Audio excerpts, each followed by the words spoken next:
जय भारत। रेंज पढ़ रहे थे हम लोग। रेंज के अंदर अगर समझो डायरेक्ट रेंज निकालना है तो भी कैसे करना था, और रिस्ट्रिक्टेड डोमेन में कैसे करना था, और या फिर वेरिएबल चेंज करने के बाद कैसे करना है वो भी हमने देख लिया है। बराबर।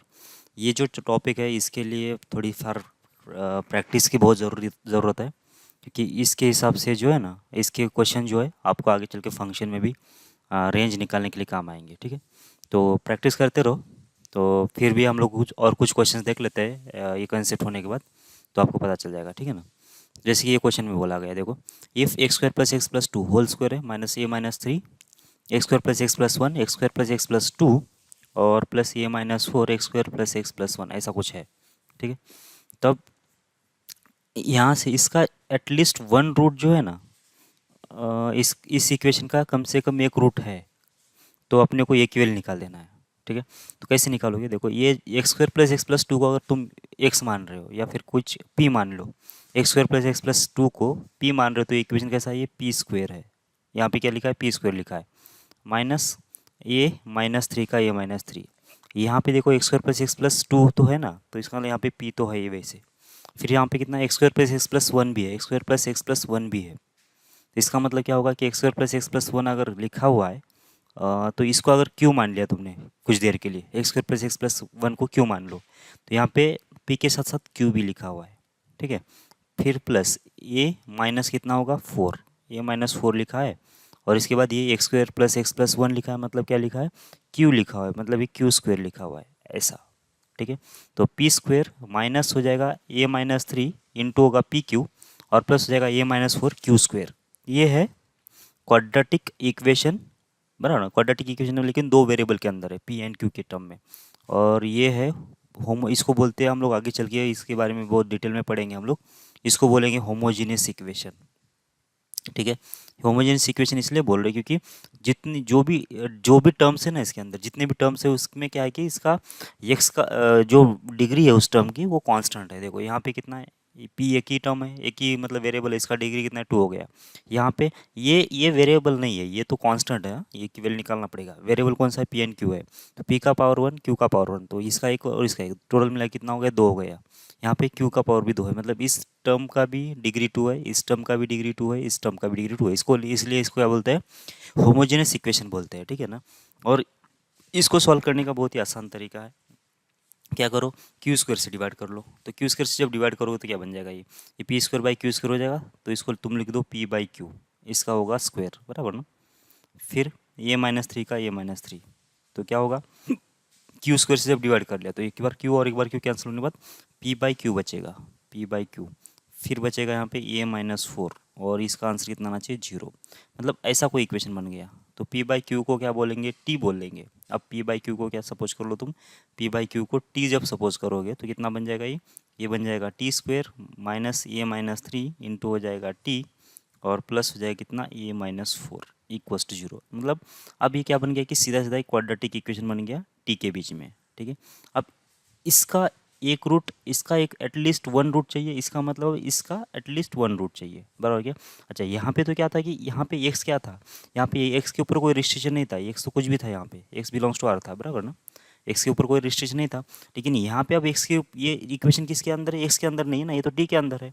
तो तुम जब एक्स की वैल्यू बिलोंग्स टू आर लिखोगे, तो यहाँ पे ये पी और क्यू क्या है, वैसे टी क्या है, वैसे टी क्या है, वैसे देख लो, x square plus x plus two divide by कितना होगा, ये x square plus x plus one ना, पी की वैल्यू तो ये है ऊपर वाला और क्यू की वैल्यू नीचे वाली है, तो ये कितना होना चाहिए, ये हो गया टी।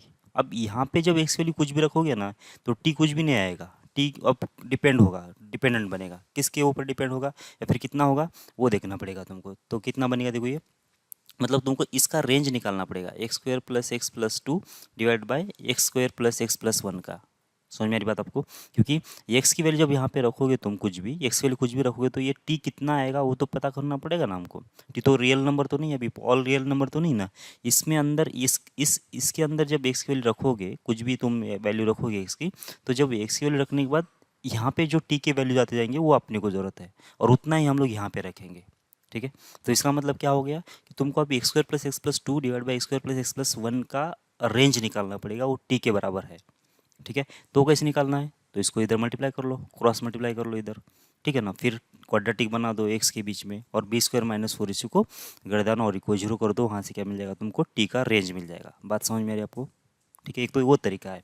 या दूसरा तरीका क्या है, देखो यहाँ पे ये इक्वेशन बहुत ये ये मतलब जनरल तरीका है जो अभी मैंने बोला था कि क्वाड्रेटिक इक्वेशन बना दो और बी स्क्वायर माइनस फोर इसी को गर्दन जीरो कर दो। ये तो जनरल तरीका है, किसी भी मेथड में किसी भी प्रॉब्लम के लिए काम करेगा। लेकिन कुछ कुछ प्रॉब्लम के लिए उससे ईजी भी बन सकता है, उससे भी आसान बन सकता है प्रॉब्लम। जैसे कि यहाँ पे देखो x square plus x plus to लिखा हुआ है, यहाँ पे x square plus x plus one लिखा हुआ है। इसका मतलब ये टू को अगर मैं वन प्लस वन लिख देता हूँ तो क्या बन जाएगा, ये x square plus x plus one divide by कितना है, x square plus x plus one था, बराबर ना।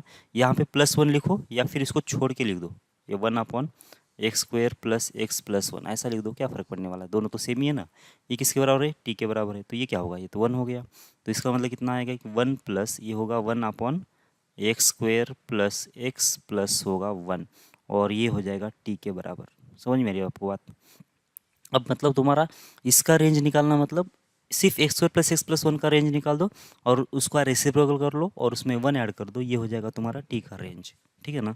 तो क्या बन जाएगा देख लो फिर, ये बन जाना चाहिए। पहले तो तुम लोग अब क्या निकालो, x square plus x plus one का रेंज निकालो कितना आ जाएगा। ठीक है, इसकी वैल्यू कितनी आएगी, तो इसको तो तुम ऐसा लिखोगे x plus one by two, इसका होगा square, x plus one by two का स्क्वायर होगा। ठीक है, फिर इसके बाद कितना आएगा, इसके बाद आएगा थ्री बाई फोर, ये बराबर है क्या देख लो अभी कैसे किया मैंने। देखो यहाँ पे कितना है, यहाँ पे टू को मल्टीप्लाई किया, टू को डिवाइड कर लिया, मतलब क्या होगा two into x into one by two, ये बन जाएगा। ठीक है, मतलब वन बाई टू का स्क्वायर यहाँ पे अवेलेबल होना चाहिए था, वन बाई टू का स्क्वायर एडजस्ट कर लिया तो one by four minus one by four, चलो मैं लिख ही लेता हूँ। तो ये कितना होगा, एक्स स्क्वायर प्लस हो जाएगा टू टाइम्स यहाँ पे आएगा एक्स इंटू हो जाएगा वन बाई टू, अभी भी कितना ये एक्स ही लिखा हुआ है। ठीक है, मतलब ये हो गया तुम्हारा सेकेंड टर्म, इसका स्क्वायर कितना आ जाएगा वन बाई फोर, ये था नहीं यहाँ पे इसलिए मैंने इसको एडजस्ट कर लिया, एडजस्ट मतलब प्लस किया माइनस किया, फिर हो जाएगा प्लस वन। अब देखो ये जो इतना जो लिखा है ना वो तो लिखा है x plus one by two का स्क्वायर, और ये कितना लिखा है थ्री बाई फोर, ये तो ऐसा हो गया पूरा इतना। ठीक है, अब इसकी वैल्यू जो आएगी देखो, एक्स कितना है, एक्स तो पूरा रियल नंबर है, एक्स इसमें तो कोई दिक्कत ही नहीं है ना एक्स के बीच में, तो एक्स तो पूरा रियल नंबर है। मतलब इसका जो है इसका मिनिमम आंसर कितना आएगा और मैक्सिमम आंसर कितना आएगा वही देखना है, मतलब रेंज मतलब तो वही देखते हैं ना हम लोग। देखो जब x value minus one by two हो गया ना तो ये तो जीरो हो जाएगा, तो जीरो हो गया तो इसका वैल्यू कितना आएगा, थ्री बाई फोर आएगा। और एक्स वैल्यू आगे कुछ भी रखो तो ये इसकी वैल्यू बढ़ाते जाएगा, क्योंकि ये तो स्क्वायर में है, ये निगेटिव होने का कोई चांस ही नहीं है। तो मतलब एक्स वैल्यू जब इन्फिनिटी होगी तो ये इन्फिनिटी का स्क्वायर मतलब इन्फिनिटी होगा, तो infinity plus three by four मतलब इन्फिनिटी होना चाहिए, मतलब इसका मिनिमम वैल्यू आएगा थ्री बाई फोर और मैक्सिमम वैल्यू कितना आ जाएगा, इन्फिनिटी। तो ये बन जाएगा इसका रेंज। सही है, मतलब क्या है कि इसकी वैल्यू जो है थ्री बाई फोर से लेकर इन्फिनिटी के बीच में है, तो तुमको क्या निकालना है, इसका रेसिप्रोकल निकालना है। मतलब क्या हो गया अभी देखो, x square plus x plus one, इसका वैल्यू माइनस इन्फिनिटी से कम होगा, प्लस इन्फिनिटी से कम होगा और थ्री बाई फोर से ज़्यादा होगा। सही है, अब अब इसका रेसिप्रोकल करना है। रेसिप्रोकल करने के लिए देखना होता है कि दोनों तरफ पॉजिटिव है नेगेटिव पॉजिटिव है क्या, दोनों तरफ पॉजिटिव है तो कोई दिक्कत ही नहीं है, रेसिप्रोकल आराम से हो जाएगा। मतलब जीरो पे स्प्लिट करना होता था, ये शायद मैं किस लिए बोल रहा हूँ, ये टू लेस देन अगर एक्स होता है, एक लेस देन अगर थ्री होता है, तो इसका डायरेक्ट हम लोग ऐसा नहीं कर सकते कि वन बाई थ्री इधर ले लिया और माइनस वन बाई टू इधर ले लिया, ऐसा नहीं कर सकते थे। ठीक है, तो क्या करना पड़ता है, इसको इसको मुझे दो पार्ट में डिवाइड करना पड़ता, माइनस टू से लेकर जीरो के बीच में और जीरो से लेकर थ्री के बीच में, तो और इधर का अलग से करना पड़ता, इधर से अलग से करना पड़ता। ठीक है, तो ये तो आपको मालूम है वैसे, लेकिन यहाँ पे वैसी केस नहीं है, ये डायरेक्ट ही है। तो क्या करोगे फिर तुम इसको, ये होगा कितना, इसका रेसिप्रोकल वन अपॉन इन्फिनिटी मतलब होता है जीरो, और इसका रेसिप्रोकल कितना आ जाएगा फोर बाई थ्री, और यहाँ पे कितना का इसका रेसिप्रोकल ये आएगा one upon x square plus x plus one. सही है ना। अब जब रेसिप्रोकल करते हैं तो साइन बदल जाता है, तो ये ऐसा बन जाएगा। ठीक है, और यहाँ पे इक्वल्स था तो यहाँ पे इक्वल्स टू रहेगा। ठीक है, एक तो तुम ऐसा करो या फिर इसको इन्फिनिटी को इधर लिख दो, इसका रेसिप्रोकल और इसका रेसिप्रोकल इधर लिख दो, साइन जैसे वैसे लिख दो, चलेगा वो भी चलेगा। या फिर जिस साइड ये अगर थ्री बाई फोर का रेसिप्रोकल इधर लिखा है, इन्फिनिटी का रेसिप्रोकल इधर लिखा है और इसका रेसिप्रोकल कर लिया, तो इसका मतलब अगर ऐसा लिख दिया तो इसका साइन को पलटाना पड़ता है। ठीक है, ओके, बस यही हो गया। अब इसमें क्या करना है तुमको, वन प्लस वन कर देना है, तो जब प्लस वन करोगे तो इधर से कितना आएगा, ये आएगा one plus four upon three, ये होगा गर्दन और equals to one plus one upon x square plus x plus one, और इधर से कितना आएगा, गर्दन होगा वन प्लस जीरो। ठीक है, इसका मतलब ये जो है अब ये तुम्हारा टी है, और टी का वैल्यू कहाँ से कहाँ तक आ रहा है देख लो, ये टी बिलोंग्स टू कितना हो जाएगा देखो, ये होगा वन से ज़्यादा और ये होगा कितना, सेवन बाई थ्री से कम, मतलब वन पे ओपन आएगा, वन से ज़्यादा और होगा सेवन बाई थ्री से कम, और ये होगा क्लोज। ये हो गया तुम्हारा टी का वैल्यू। सही है। इसका मतलब अब तुम्हारा टी कितना है, 1 से 7/3 के बीच में है। मतलब इस इक्वेशन को, इस इक्वेशन का किसके बीच में रूट होना ज़रूरी है, टी बिलोंग्स टू होना चाहिए कितना, 1 से लेकर 7/3 के बीच में, 1 से लेकर 7/3 के बीच में। ठीक है, 1 से लेकर 3/7 के बीच में होना चाहिए। सही है। इसका एक कम से कम एक रूट जो है 1 से लेकर 7/3 के बीच में होना ज़रूरी है। बराबर है क्या। तो अब आपका नया प्रॉब्लम बन गया ये। ठीक है, तो क्या प्रॉब्लम बन गया, देखो इसको मैं कॉपी करके ले लेता हूँ नीचे। तो प्रॉब्लम क्या बन गया देख लो अभी। तो ये कोई इक्वेशन है अभी तुम्हारा, ये कोई इक्वेशन था, और इसका रूट एग्जिस्ट होना चाहिए किसके बीच में, 1 से लेकर 7/3 के बीच में। तो कितने कंडीशंस है देखो, कितने कंडीशंस है। पहला तो क्या होना चाहिए कि देखो ये एक्स एक्सिस है हमारा, ये एक्स एक्सिस है, इसके अंदर यहाँ मतलब ये टी एक्सिस है, वैसे ये 1 यहाँ पे है और 7/3 अगर यहाँ पे है। ठीक है। और अगर इसका एक रूट अगर इसके बीच में होना चाहिए एटलीस्ट ना, एक रूट होना चाहिए, मतलब क्या होना चाहिए, एक तो टी स्क्वायर का कोएफिशिएंट पॉजिटिव, मतलब एक तो ग्राफ ये बन जाएगा, क्योंकि दोनों इसके अंदर ही आ गए, दोनों इसके अंदर ही रूट आ गए, तो एक तो ग्राफ ये बन जाएगा, या फिर ये भी चल जाएगा। ठीक है, ये भी चल जाएगा, ये दोनों, ये मतलब ये दोनों केस चल जाएगी। क्योंकि क्या होना चाहिए, रूट एग्जिस्ट होना चाहिए 1 से लेकर 7/3 तक। इसने तो एक ही बोला है, हमने दो कर दिया, चल जाएगा ना, एटलीस्ट 1 बोला था उसने। एक तो पहला केस ये बन जाएगा, दूसरा केस क्या बनने वाला है बोलो, ये इसके बाद यहाँ पे 1 रहेगा, यहाँ पे होगा 7/3, तो एक तो ये भी केस चल जाएगा ना, एक रूट 1 और 7/3 से पहले बीच में आ गया, तो भी तो इसका सोल्यूशन एग्जिस्ट होगा ही होगा।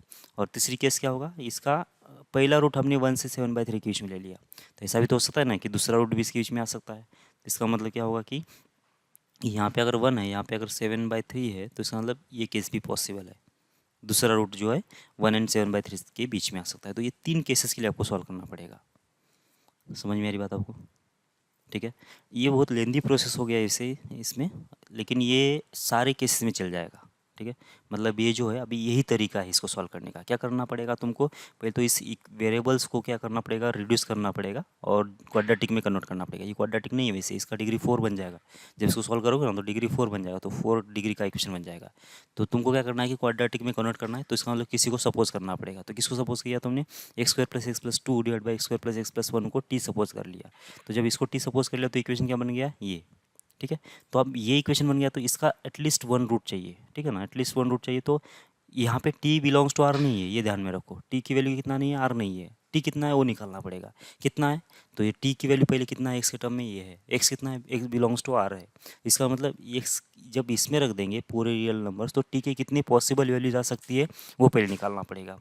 और वो कैसे निकालोगे, इसका रेंज निकाल के। रेंज निकालने के तरीके आपको मालूम है, एक तो इसको इधर क्रॉस मल्टीप्लाई कर लो और क्वाड्रेटिक बना दो एक्स के बीच का, तो b² - 4 इसी को ग्रेटर देन 0 कर लो, ग्रेटर देन और इक्वल 0 कर लो, तो वहाँ से भी रेंज निकल सकता है टी का। बराबर, इसका रेंज निकल सकता है। एक तो वो तरीका रहेगा, या फिर दूसरा क्या तरीका है कि इसको एडजस्टमेंट करो। क्यों, क्योंकि यहाँ पे देखो ये जो इक्वेशन है और ये जो टर्म है और ये नीचे वाला जो टर्म है ना, मतलब ये जो ऊपर वाला टर्म है और नीचे वाला टर्म जो है तकरीबन सेम ही है, बस इसमें +1 +2 को +1 लिखना पड़ेगा। ठीक है, तो इसका मतलब इस +1 लिख दिया ना, तो क्या होगा कि ये नीचे और ऊपर वाला कैंसिल हो जाएगा और 1/x² + x+1 बन जाएगा। ठीक है, तो अब तुमको टी का रेंज निकालना है, मतलब बस x² + x+1, इसी में तो वेरिएबल है। पहले इसका रेंज निकालो, कितना है ये, 3/4 से लेकर इन्फिनिटी है, 3/4 से लेकर इन्फिनिटी है। बस इसका रेसिप्रोकल करना है आपको, रेसिप्रोकल कर लिया तो कितना आया, ये आया 4/3 से लेकर 0 से लेकर 4/3, फिर इसमें 1 ऐड कर देना है, तो 7 कितना आ जाएगा फिर ये 1 से लेकर 7/3। ये हो गया इसका किसका रेंज, टी का रेंज।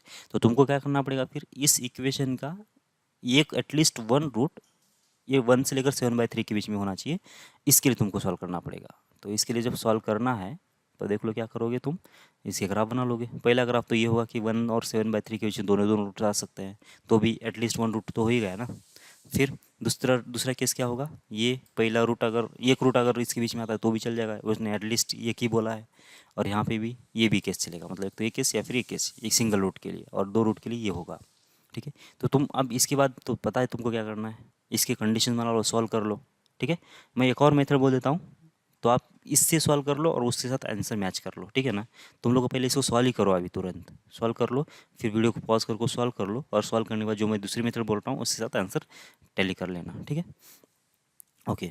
तो मैं क्या करने वाला हूँ, अब इस इक्वेशन को मतलब कुछ भी सपोज कर सकते हैं ना हम लोग। हम तो मतलब कुछ भी सपोज कर सकते हैं, उसमें कोई दिक्कत नहीं है। मतलब एक तो x² + x + 2 divide by x² + x + 1 को सपोज कर लो, या फिर मैं क्या करने वाला हूँ, इस इक्वेशन में बस इसको ही सपोज करने वाला हूँ, x² + x + 1, इसी को t मान लेते हैं।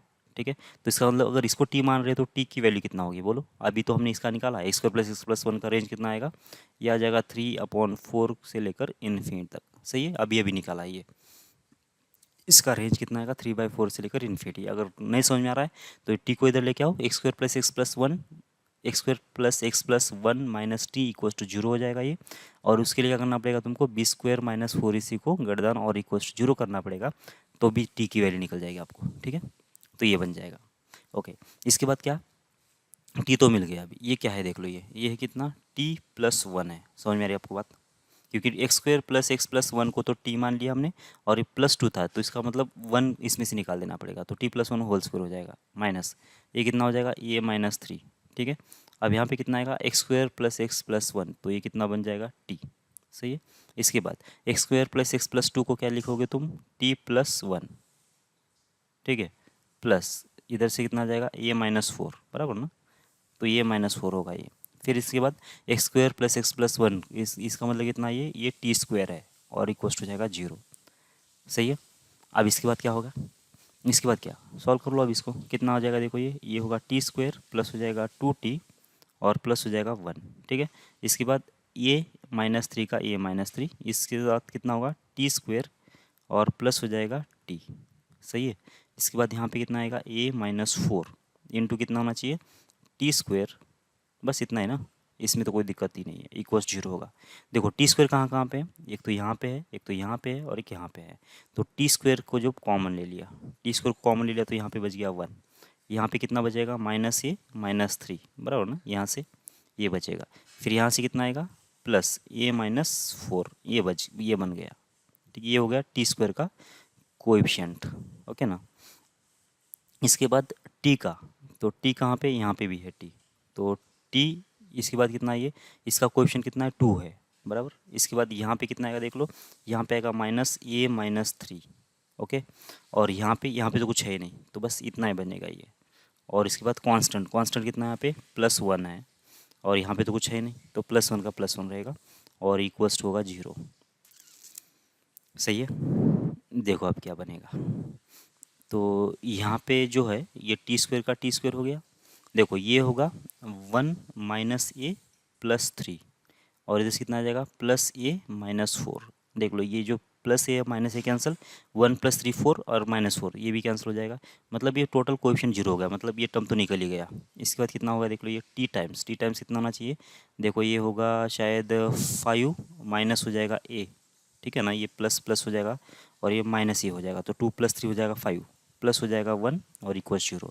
इसका मतलब तुमको क्या मिल गया, अभी तुमको मिल गया टी की वैल्यू। टी की वैल्यू कितना मिल रही है, टी मिल रहा है 1/, ये हो जाएगा कितना, -1/, ये होगा 5 - a, या फिर टी कितना हो जाएगा देख लो, ये 1/a-5। समझ में आ रही बात आपको, ये बन गया टी की वैल्यू डायरेक्ट मिल गई तुमको। ठीक है, और टी कितना है तुम्हारे पास, टी इतना है। ठीक है, तो टी अगर इतना है तो, और यहाँ से भी अगर टी आपको अगर मिल रहा है, तो तुम क्या करो, टी की वैल्यू यहाँ पे रख दो। मतलब टी कितना है तुम्हारे पास, 3/4 से ज़्यादा है टी, और किससे कम है, इन्फिनिटी से कम है। तो यहाँ पे कितना आएगा, 3/4 से ज़्यादा टी की वैल्यू कितना है, 1/a-5, और लेस देन कितना होगा, इन्फिनिटी। सही है, अब इसका रेसिप्रोकल कर लो। ठीक है, रेसिप्रोकल करोगे तो कैसा होगा, देखो इधर से आ जाएगा 4/3, फिर इधर से आ जाएगा 0, और साइन भी बदल जाएगा, यहाँ पे आएगा a-5, और इधर से ऐसा हो जाएगा। फिर क्या करना है तुमको, 5 को ऐड, तो रेसिप्रोकल कर लो इसका, पहले रेसिप्रोकल कर लिया तो 4/3 हो गया ना इसे। तो आप क्या करो, इसमें 5 को ऐड करना पड़ेगा, तो 4/3 प्लस हो जाएगा कितना, 5, गर्दन और इक्वस्ट कितना आ जाएगा, यहाँ पे a, +5 - 5 कैंसिल हो जाएगा, इसके साथ इसके बाद कितना आएगा, 0 + 5 ऐसा होगा।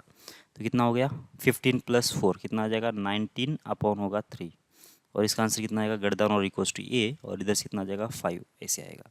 मतलब 5 से ज़्यादा रहेगा ये, और 19/3 से कम रहने वाला है। तो तुम्हारा ये कितना होगा, फिर ये बिलोंग्स टू हो जाएगा, ये 5 से ज़्यादा ना, मतलब ये ओपन इंटरवल है ना 5, तो ये होगा 5 से ज़्यादा और कितना होना चाहिए 19/3 से कम होना चाहिए। ठीक है, तो बस यही तुम्हारा ए का वैल्यू होगा। तो तुम इसको सॉल्व करोगे ना, इसको सॉल्व करोगे, अभी अभी जो देखा था ना हमने, इसको भी जब सॉल्व करोगे इस 3 केसेस को, तो भी तुम्हारा यही आंसर आ जाना चाहिए, मतलब 5 से लेकर 19/3 आंसर आ जाना चाहिए। तो आप इसको सॉल्व करके देख लो, वही आंसर आ रहा है क्या। ठीक है, okay. If alpha is a real root of quadratic equation ax square plus bx plus c, beta is real root of quadratic equation minus x square plus bx plus c equals 0, then show that there is a root gamma of the equation, ये gamma इस root equation का root है और किसके बीच में, alpha और beta के बीच में आना चाहिए, ऐसा बोल रहा है।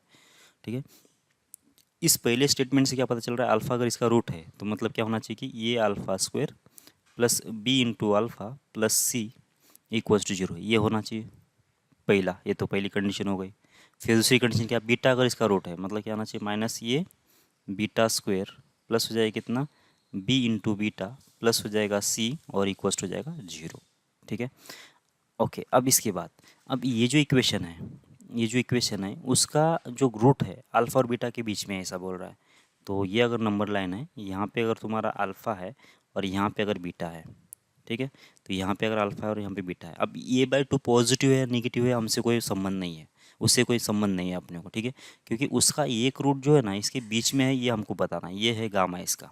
ठीक है, अगर ग्राफ अगर ऐसा है या फिर ऐसा है, कौन सा भी चलेगा, मतलब चलो मैं निकाल ही लेता हूँ।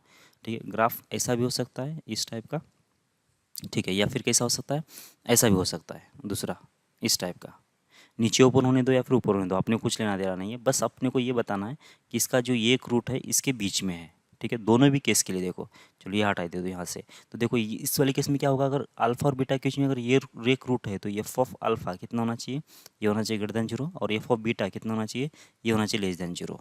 ठीक है, और दूसरी केस कौन सी थी इसके अंदर, दूसरी केस ये वाली थी, ये वाली।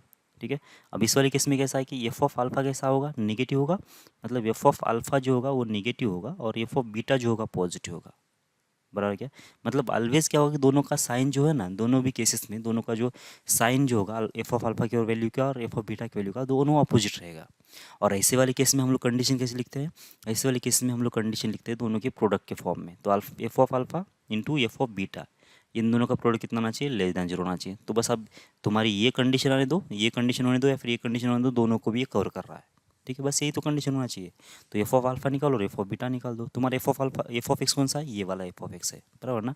तो एफ ऑफ अल्फा कितना आएगा, ये आएगा a/2 इंटू होगा अल्फा स्क्वायर, ठीक है, b इंटू होगा अल्फा प्लस हो जाएगा c, ये हो गया एफ ऑफ अल्फा। ठीक है, और ये एफ ऑफ बीटा कितना होगा, a/2 इंटू होगा बीटा स्क्वायर, प्लीज़ इसके बाद कितना आएगा, b इंटू होगा बीटा प्लस हो जाएगा c। ओके, तो ये बन जाएगा, इन दोनों का प्रोडक्ट कितना आना चाहिए, मतलब लेस देन 0 अगर आ गया ना तो काम खत्म, इन दोनों का प्रोडक्ट कितना आना चाहिए, निगेटिव आना चाहिए। निगेटिव अगर आ गया मतलब क्या होगा कि अल्फा और बीटा के बीच में एक रूट रहेगा ये इसका। ठीक है, तो तुमको क्या मालूम है, देखो यहाँ पे जो है ना बी अल्फ़ा प्लस सी, यहाँ पे बी अल्फ़ा प्लस सी है, तो इसकी वैल्यू तुमको मालूम है कितना होगा, माइनस ए अल्फ़ा स्क्वायर, तो कितना होगा देखो ये/2 इंटू अल्फ़ा स्क्वायर माइनस हो जाएगा ये अल्फ़ा स्क्वायर। ओके, इसके बाद यहाँ पे देख लो कितना होगा, a/2 इंटू होगा बीटा स्क्वायर, फिर इसकी वैल्यू बी बीटा प्लस सी, यहाँ पे बी बीटा प्लस सी है, कितना होगा ये हो जाएगा माइनस, कितना माइनस हो जाएगा, माइनस नहीं प्लस हो जाएगा ये बीटा का स्क्वायर।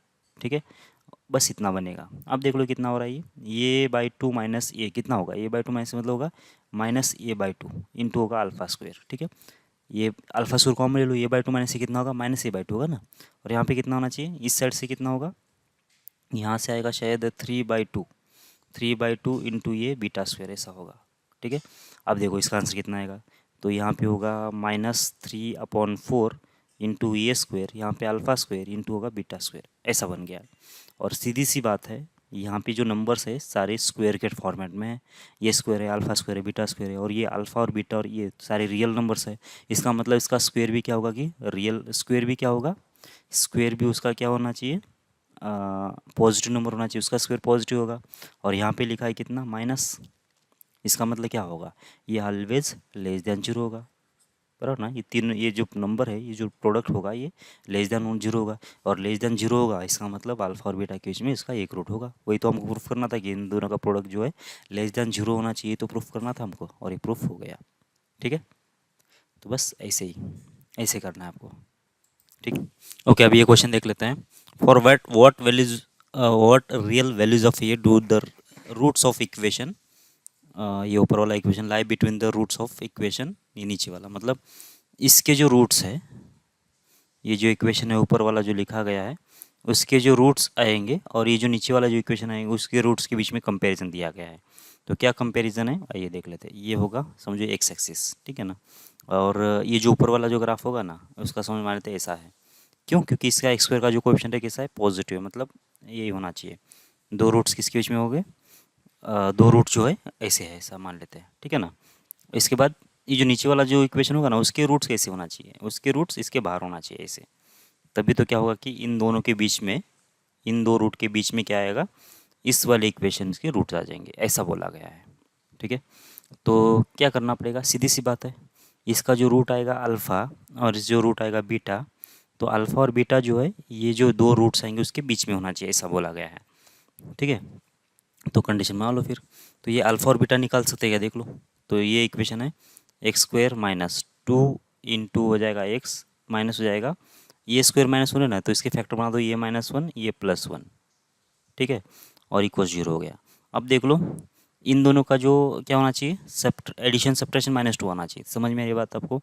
तो हो जाएगा कितना, a-1 माइनस ये -1, ऐसा करो ना, ये -1 ये पहला फैक्टर होगा, और दूसरा फैक्टर माइनस ये टाइम्स ये +1, ऐसा होगा। जब दोनों का एडिशन करोगे तो कितना आएगा, ये माइनस ये तो हो जाएगा 0, -1 हो जाएगा -2, जो कि वहाँ पे -2 चाहिए। ठीक है, मतलब फैक्टर जो बन गए तुम्हारे कितने बन गए, ये -1 एक बनेगा और दूसरा क्या बनेगा, माइनस टाइम्स ऑफ ये +1, इन दोनों का प्रोडक्ट कितना आएगा और दोनों का एडिशन इतना आ जाएगा। ठीक है, एक तो ये करो, या फिर ये समझ में नहीं आ रहा है आपको तो डायरेक्ट डायरेक्ट अपने पास जो है ना, डायरेक्ट अपने पास फार्मूला तो है ही ना, तो फार्मूला लगा दो। ठीक है, जो भी आपको ईजी लग रहा है वो लगा दो। एक तो ये फैक्टर बनेंगे आपके, ठीक है, फिर बाद में कॉमन वगैरह निकाल के फिर वो सेट कर लो, या फिर ये समझ में नहीं आ रहा है तो सीधा सीधा तुम क्या करो, फार्मूला लगा दो। तो एक्स इक्वल्स टू कितना आ जाएगा, -b मतलब कितना होगा, ये होगा 2 प्लस और minus under root of B square मतलब कितना, ये होगा 4 -4 टाइम्स ये कितना है, ये है 1, और सी कितना है, ये है माइनस टाइम्स मतलब इसको प्लस हो जाएगा ये, और ये स्क्वायर -1 हो जाएगा, सी तो इतना ही है ना, और डिवाइड बाय कितना आ जाएगा 2 टाइम्स ऑफ ये होगा ना, तो ये हो गया 2। ओके, अब इसके बाद देख लो, ये जो 2 है और ये 2 और ये 4 को उड़ा देगा। ठीक है, तो कितना बन गया, 1 प्लस और माइनस अंडर रूट ऑफ कितना आना चाहिए, देखो ये होगा 1 प्लस हो जाएगा ए स्क्वायर और ये -1 होगा, तो ये प्लस और माइनस कैंसिल होके ये कितना आ जाएगा, 1 प्लस और माइनस ये आ जाएगा। ठीक है, मतलब एक्स की वैल्यू कितना आ जाएगी, एक तो आएगी 1 प्लस ए, और एक्स की वैल्यू कितना आ जाएगी 1 माइनस ए, ये दो रूट्स आएंगे। एक्स की वैल्यू आ जाएगी 1 प्लस ए, या फिर एक्स की वैल्यू आ जाएगी 1 माइनस ए। ठीक है, और यहाँ से भी वही बोला था हमने, ये होगा एक रूट अगर ये +1 ये -1 आ रहा है, और दूसरा रूट अगर -a+1 आ रहा है, तो एक्स इक्वल कितना आ जाएगा, a+1, और इधर से कितना आ जाएगा 1 माइनस ए आएगा ना, तो यहाँ पे 1 माइनस ए और यहाँ पे 1 प्लस ए, तो वही आ रहा था यहाँ से।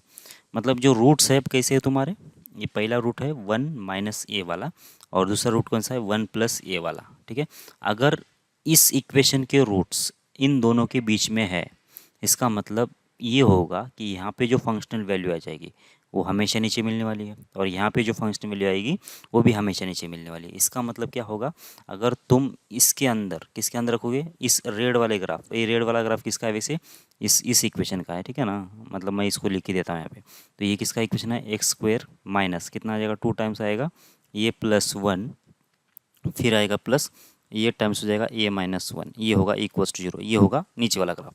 और जो ऊपर वाला जो है, ये जो इक्वेशन है ब्लू वाला, कौन सा है इसका इक्वेशन, जो ऊपर लिखा है एक्स स्क्वायर -2x माइनस हो जाएगा ए स्क्वायर -1 और इक्वल्स टू 0। अब बोला गया था क्या, देखो, for what values of A do the roots of equation, मतलब इस इक्वेशन के जो रूट्स आएंगे, इस इक्वेशन के जो रूट्स आएंगे वो किसके बीच में होना चाहिए, इसके बीच में होना चाहिए, इस इक्वेशन के रूट के बीच में होना चाहिए। ठीक है ना, तो इसका मतलब सीधी सीधी बात है, सीधी सीधी बात ये है कि इसके जो रूट्स आएंगे, इन दोनों के जो रूट्स आएंगे वो निकाल दो, और इन दोनों के रूट्स निकाल दो, तो इन दोनों के बीच में इसके रूट्स आना चाहिए। ठीक है, तो इसका मतलब कितना होगा फिर, ये एफ ऑफ, ये अगर तुम्हारा एफ ऑफ एक्स है, अगर तुम इसको अगर एफ ऑफ एक्स गिन रहे हो, इस वाले इक्वेशन को अगर एफ ऑफ एक्स गिन रहे हो, तो क्या होगा तुम्हारा एफ ऑफ 1 माइनस ए, इसकी वैल्यू कितना आना चाहिए, लेस देन जीरो होना चाहिए। एंड दूसरा कौन सा होगा तुम्हारा, एफ ऑफ ये भी कितना होना चाहिए, ये भी लेस देन जीरो होना चाहिए। ठीक है, दोनों के दोनों लेस देन जीरो होना चाहिए, तब जाके ऐसा पॉसिबल है।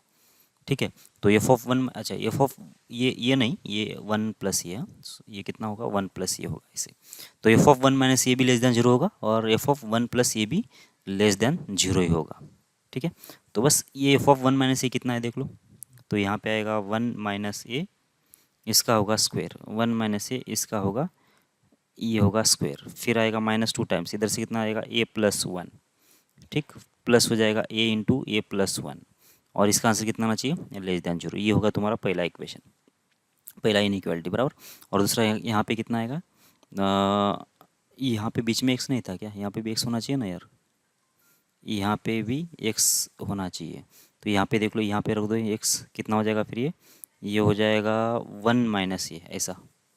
ठीक है, समझ में आ रहा है बात आपको, ये जो इक्वेशन था ना, यहाँ पे एक्स था, तो यहाँ पे हमने एक्स नहीं लिया था, तो तुम यहाँ पे एक्स लेके पहले ये कंडीशन प्रॉपरली बना लो। कितना, वन माइनस से जब एक्स के बदले रख देंगे तो कितना बनेगा, ये बन जाएगा यहाँ पे वन माइनस ए, इसका होगा स्क्वायर बराबर, ये एक्स के बदले माइनस टू टाइम्स कितना आ जाएगा, ए प्लस वन, इंटू कितना आएगा, एक्स के बदले कितना आएगा, वन माइनस ए, फिर आएगा ए टाइम्स आएगा ए माइनस वन, और होगा एक लेस देन जीरो होगा इस, ठीक है ना, लेस देन जीरो हो गया। अब आपको समझ में आ रहा है, यहाँ पे ए माइनस वन सब में दिख रहा है कॉमन, ए माइनस वन सब में कॉमन दिख रहा है। ठीक है ना, यहाँ पे वन माइनस ए, यहाँ पे वन, चलो वन माइनस ए कॉमन निकालो ना, तो वन माइनस ए जब कॉमन निकाल लिया तो यहाँ पे क्या बचेगा, एक बार वन माइनस ए बचेगा, यहाँ पे माइनस टू ए माइनस टू बचेगा, क्योंकि ये तो बाहर निकल गया, ये बच गया था। वन माइनस ए बाहर निकालने से यहाँ पे माइनस ए बचेगा।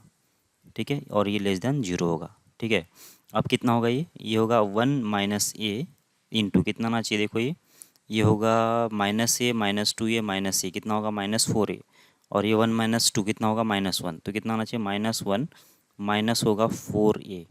ठीक है, और होगा लेस देन जीरो। ठीक है, तो कितना आएगा, फोर ए प्लस हो जाएगा वन, और इधर से कितना आ जाएगा, वन माइनस ए, और ये होना चाहिए ग्रेटर देन जीरो, बराबर ना, ग्रेटर देन जीरो होना चाहिए। ठीक है, तो बस यहाँ से नंबर लाइन बना लो और उसके रूट्स बना लो, तो कितना आ जाएगा, देखो यहाँ पे ये होगा माइनस वन बाई फोर, और यहाँ पे हो जाएगा वन। ठीक, तो यहाँ पे साइन कितना आएगा, देखो वन से ज़्यादा टू रख दो, तो वन माइनस टू तो होगा नेगेटिव, मतलब ये होगा नेगेटिव, ये होगा पॉजिटिव, और ये होगा नेगेटिव। तो पॉजिटिव मतलब ये सोल्यूशन होना चाहिए तुम्हारा। तो यहाँ से इससे कंडीशन क्या मिल गया, ये बिलोंग्स टू मिल गया मुझे माइनस वन बाई फोर से लेकर वन के तक के बीच में। ठीक है, माइनस वन बाई फोर से लेकर वन के बीच में, ये हो गया तुम्हारा ये, बराबर ना, माइनस वन बाई फोर से लेकर वन तक के बीच में। अब second f of one plus a, ये भी कितना होना चाहिए, ये भी लेस देन जीरो होना चाहिए। तो पहले तो रख दो यहाँ पे वन प्लस ए इसका स्क्वायर, फिर बाद में कितना था टू टाइम्स, यहाँ पे था वन प्लस ए, और यहाँ पे एक्स था वन प्लस ए का वन प्लस ए, चेक करो ना क्या क्या था, कहाँ गया ये, देखो यहाँ पे और यहाँ पे ये इंटू ये माइनस वन था, फिर इसके बाद कितना था ए इंटू ये माइनस वन। ठीक है, और ये भी होना चाहिए लेस देन जीरो। ठीक है, अब देख लो कुछ बनेगा, वन प्लस ए का square minus two times one plus a का स्क्वायर, मतलब ये एक बार कैंसिल हो जाएगा ना इसमें से, तो कितना बचेगा, one minus one plus a का स्क्वायर बचेगा, फिर ये स्क्वायर माइनस हो जाएगा ए लेस देन जीरो, कितना हो रहा है ये माइनस वन, माइनस होगा टू ए, माइनस हो जाएगा ए स्क्वायर, प्लस हो जाएगा ए स्क्वायर, माइनस हो जाएगा ए, और लेस देन जीरो, तो ये स्क्वायर और स्क्वायर कैंसिल, तो कितना होगा ये होगा minus three times of A minus one, ये होगा लेस देन जीरो। यहाँ से कितना आएगा, three times of A greater than होगा माइनस वन, ये की वैल्यू कितना आ जाएगी, माइनस वन बाई थ्री से ज़्यादा आएगी। ठीक है, तो यहाँ से आया माइनस वन बाई थ्री से ज़्यादा, यहाँ से आया कितना, माइनस वन बाई फोर से लेकर वन के बीच में। ठीक है, ये आ गया। अब दूसरी बात क्या होगी पता है, इसका बी स्क्वायर माइनस फोर से ग्रेटर देन जीरो भी तो होना चाहिए ना। ठीक है, ये तो इस पे वैल्यू तो निगेटिव आएगी, कोई दिक्कत नहीं, इसकी वैल्यू निगेटिव आएगी, दिक्कत नहीं है, लेकिन इसके रूट्स तो रियल तो आना चाहिए ना, वो उसके लिए भी तो देखना पड़ेगा ना। तो कितना होगा देखो इसका बी स्क्वायर माइनस फोर से कितना आएगा, बी स्क्वायर मतलब कितना आएगा, इसके तो रूट्स निकलेंगे ही, कोई वैसे निकल ही गए ना ये तो। ठीक है, कोई बात नहीं, मतलब निकालने की ज़रूरत नहीं वैसे। ठीक है, तो ये समझ में आ रही है आपको बात। तो ये का वैल्यू -1/3 से ज़्यादा और -4 से लेकर 1/1 तक। कौन सा बड़ा है? -1/3 मतलब होता है -0.33 और ये होगा -0.25। कौन कौन है? यही मतलब छोटा है। तो देख लो फिर फाइनल आंसर कितना आएगा इसका। फाइनल जो आंसर आएगा ये -1/4 से लेकर 1 तक के बीच में आना चाहिए। ठीक है, ये क्लोज आएगा ओपन आएगा देख लो एक बार। इसको क्लोज क्यों किया हमने? यहाँ पे तो ओपन आना चाहिए ना, यहाँ पे ओपन आना चाहिए क्योंकि यहाँ पे इक्वल्स टू नहीं है ना, ये ओपन होगा। ठीक है, तो ये ओपन, तो यहाँ पे भी ओपन होगा। ठीक है, तो -1/4 से लेकर 1 तक ये होगा तुम्हारा फाइनल सॉल्यूशन। समझ में आ रही आपको बात? ठीक है।